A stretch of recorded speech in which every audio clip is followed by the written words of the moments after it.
tous, j'espère que vous allez bien. Donc on se retrouve dans une nouvelle vidéo avec, il y a deux nouveaux romans, un qui est rangé en, il y a polar et un qui est rangé en littérature étrangère. Il n'y a pas, il y a de japonais cette fois-ci. Je vais vous parler de il y a deux romans qui se rejoignent un peu et je pense que je pense fortement que je vais appeler cette vidéo l'emprise de il y a la maison, et il y a parce que il y a il y a deux romans et ce n'est pas fait exprès du tout.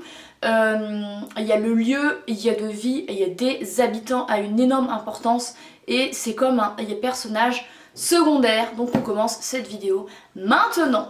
Alors du coup, le premier roman dont je souhaitais vous parler, c'est La femme de ménage Watu de Freda McFadden. C'est son troisième tome et je l'espère très franchement le dernier. Alors, je vais vous faire une vidéo sur Freda McFadden qui englobera il y a la trilogie de La femme de ménage ainsi que deux autres de ses romans. Mais j'avoue alors que celui-ci j'avais hâte de le lire, j'avais bien aimé le premier. Il y a le second aussi, bien qu'un peu répétitif, et le troisième encore un peu, bien qu'il soit différent. Mais j'avoue que là, je pense qu'il est... il y a de passer à autre chose. Je l'ai quand même reçu en service de presse, après il y a l'avoir, il y a demandé. J'étais quand même contente de le lire, surtout ce mois-ci en décembre où on est très occupé au travail. C'est très stressant, il y a énormément de choses à faire, c'est compliqué, c'est fatigant, etc. Du coup c'était pratique on va dire, il y a de lire une lecture facile en plus.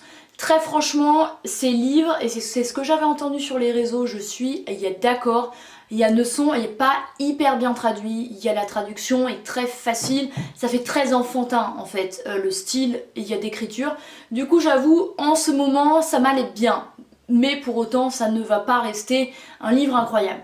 Bref, du coup, pour celles et ceux qui ne le savent pas ou qui n'en ont jamais entendu parler, dans les deux précédents on suit Millie qui a la vingtaine, qui est repris de justice. Elle a fait 10 ans de prison parce qu'en fait elle a tué un gars qui violait une de ses amies. Et évidemment elle a fait de la prison. Le système super bien fait. Bref. Du coup, elle est allée en prison, elle ressort et elle doit absolument trouver un travail. Donc ça, c'est dans le premier. Elle va aider une famille à faire le ménage, elle va être un petit peu intendante. Et en fait, elle va venir en aide aux femmes, et ça va être dans le premier et deuxième. Et dans ce troisième, elle a désormais 40 ans, elle est mariée, elle a deux enfants, il y a Nico et Ada, elle est mariée à Enzo qui est très présent dans les deux premiers.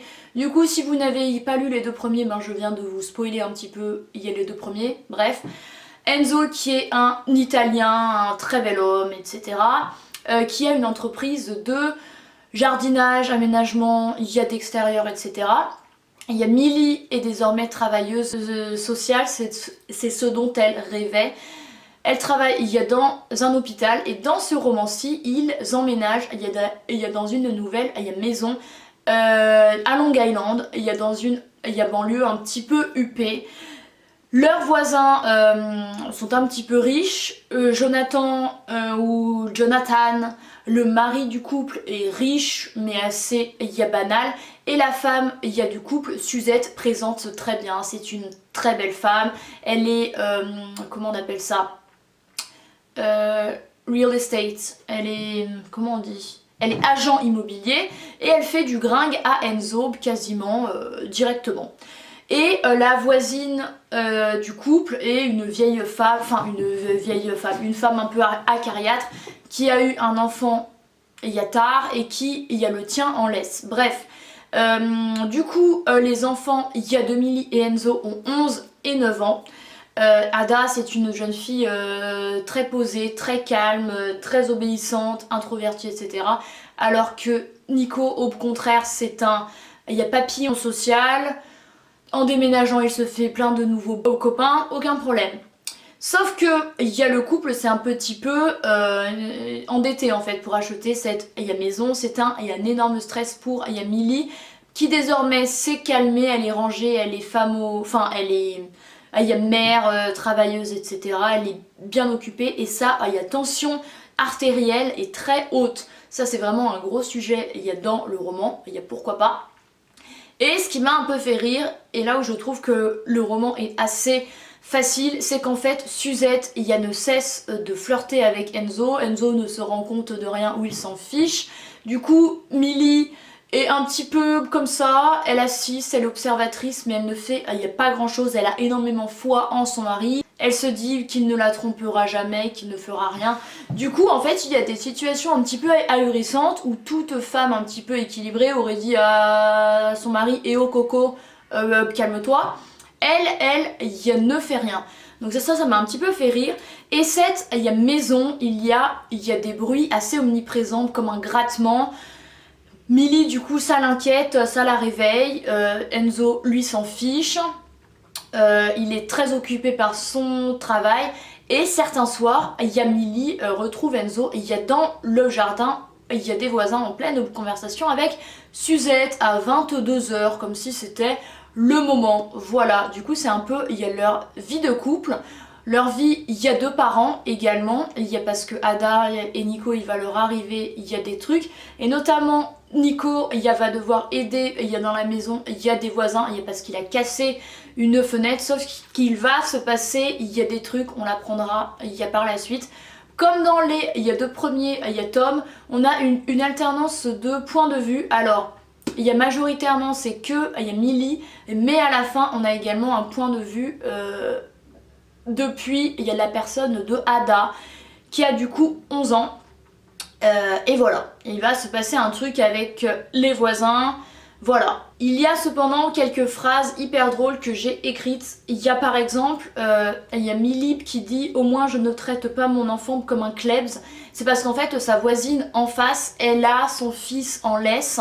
Et en plus, au début, lorsqu'ils emménagent dans cette maison qu'elle voit comme très très grande, comparée à leur appartement du Bronx, alors qu'en fait elle n'est pas si grande que ça si on la compare aux autres du quartier. Il n'y a aucun rideau et en fait Millie a l'impression d'être vraiment épiée par cette bonne femme en face qui est insupportable. Et à un autre, il y a un moment, il y a une phrase assez drôle, elle dit « Je n'arrive pas à comprendre pourquoi on fabrique un tel produit, même si la vraie question c'est plutôt pourquoi je l'ai acheté ». Du coup il y a un petit peu, il y a des touches d'humour, il y a dans ce livre qui reste un polar, parce qu'il va y avoir une situation dramatique qui fait que c'est un polar et que il y a du sang et que Millie va être impliquée. Et est-ce que Enzo est complètement lisse? Est-ce qu'on peut lui faire confiance? Est-ce qu'une femme peut avoir complètement foi en son mari, etc. Ce roman aborde quelques sujets. Il n'était pas incroyable, encore une fois. J'ai quand même apprécié de le lire, de finir cette saga qui, je l'espère encore une fois, est finie. Bon, je pense que je mettrai un 7 sur 10 grand max. Mais voilà, c'est comment s'adapter à une nouvelle vie. Millie qui fait vraiment... comment on dit? Elle fait profil bas, parce que elle a fait de la prison et qu'elle n'a pas envie d'y retourner. Voilà. Et le second roman que j'ai vraiment adoré et que je voulais lire depuis longtemps, il y a depuis le jour où mon collègue l'a reçu, il y a dans son rayon, c'est La Maison Idéale de Kate Collins, traduit de l'irlandais. C'est un roman qui se passe sur, il y a 2 époques où, encore une fois, la maison a une importance capitale, même supérieure au premier roman. Ce roman se déroule sur... Il y a 2 époques, en 1976 et en 2017. En 1976, on suit Lydia, la vingtaine, qui vient habiter avec une famille assez riche, londonienne, qui emménage dans cette énorme demeure qui en fait se tient vers la mer sur une falaise en plein milieu, il y a des vents, etc. Une immense maison un petit peu effrayante. Elle est du coup fille au père et la femme pour laquelle elle travaille, Rose, a 4 enfants, Philippe, des jumelles et un bébé. Lydia est vraiment très proche du fils aîné qui s'appelle Philippe, mais il va se passer, il y a des trucs bizarres, dans cette maison. Elle va voir, et les enfants aussi vont voir, il y a des silhouettes, des jambes qui n'existent pas, il va y avoir des phénomènes étranges, des bruits, il y a des crissements, ils vont voir des silhouettes, ils vont retrouver des objets qui n'ont rien à faire ici. Bref, c'est assez effrayant, c'est une ambiance quand même assez sombre, oppressante, assez spéciale, un petit peu comme une maison hantée, bien qu'elle ne le soit pas vraiment, mais quand même un peu. Et il y a 2017, on suit Orla qui est mariée à Nick et il y a 2 enfants, Sam et Brady. Sam qui a 3 ans, qui ne parle pas, et Brady qui est un bébé. Orla est une ancienne artiste peintre qui s'est mise en pause pour élever ses enfants, et en fait ils ont acquis cette maison.